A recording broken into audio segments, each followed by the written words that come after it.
நீலம் பண்பாட்டு மையமோட 6th year தொடர்ந்து வந்து கான்ஸ்டண்ட்டாக இந்த மக்கள் இசையை வந்து ஸ்ட்ராங்காக பண்ணிகிட்ருக்காங்க. ஒரு ஸ்டேஜ்லேயும் இது வளர்ந்துட்டே போகுது. ஒரு வாட்டியும் பிக்கரான ஒரு ஸ்டேஜ், பிக்கரான ஒரு இடம், பிக்கர் க்ரௌட். ஸோ இது எவ்வளோ பெரிய மூமெண்ட்டாக மாறிட்டு வருதுன்னு எல்லாருக்குமே தெரியுது. நான் 3 வருஷமாக தொடர்ந்து இங்கே வந்துட்டே இருக்கேன். இது ஒரு ஸ்ட்ராங்காக என்ன சொல்ல, ஒரு வாட்டி அவங்க கூப்பிடும்போது நான் இங்கே இருக்கணும், கண்டிப்பாக I have to be present அப்படின்றத வந்து நான் ஸ்ட்ராங்காக இருக்கேன்.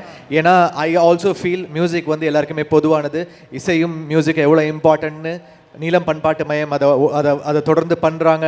ரஞ்சித் சாருக்கு தெரியும், எல்லா மக்களுக்கும் தெரியும். ஸோ இதை வந்து ஸ்ட்ராங்காக வந்து நம்ம கன்சிஸ்டண்ட்டாக இது அடுத்தடுத்த லெவலுக்கு கொண்டு போயிட்டுருக்காங்க. இது கொண்டு போகணும். ஸோ என்னோட சப்போர்ட்டும் கண்டிப்பாக இருக்கும். அதே மாதிரி காஸ்ட்லெஸ் கலெக்ஷன்லேருந்து தான் எனக்குமே அறிவு தெரியும். அறிவு வந்து அவரோட ஃபஸ்ட்டு சாங் நான் லான்ச் பண்ணேன். அங்கேருந்து இந்த மாதிரி நிறைய இண்டிபெண்டன்ட் மியூசிஷியன்ஸ் இங்கேருந்து வராங்க. இது ஒரு பெரிய ஸ்டேஜாக இருக்குது. எல்லாருமே யூஸ் பண்ணிக்கோங்க, இந்த ஸ்டேஜை யூஸ் பண்ணிக்கோங்க. ஏன்னா இந்த மாதிரி வந்து நமக்கு சப்போர்ட் பண்ணுற சில என்ன சொல்கிறது நல்ல உள்ளங்கள் வந்து நீலம் பண்பாட்டு மையம் மாதிரி ஆளுங்க இருக்காங்க.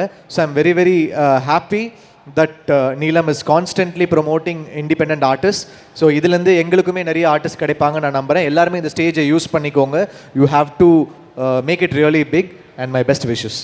செய்திகளை உடனுக்குடன் தெரிந்து கொள்ள கீழ்கண்ட கேபிள் மற்றும் டிடிஹெச் நெட்வொர்க்குகளில் எம்நாடு செய்தி தொலைக்காட்சியை காணுங்கள். பாதகம் செய்பவரை கண்டால் நாம் பயம் கொள்ளலாகாது பாப்பா. மோதி மிதித்து விடு பாப்பா, அவர் முகத்தில் உமிழ்ந்து விடு பாப்பா. அண்மை செய்திகளை உடனுக்குடன் தெரிந்து கொள்ள இணைந்திருங்கள் எம்நாடு தொலைக்காட்சியுடன்.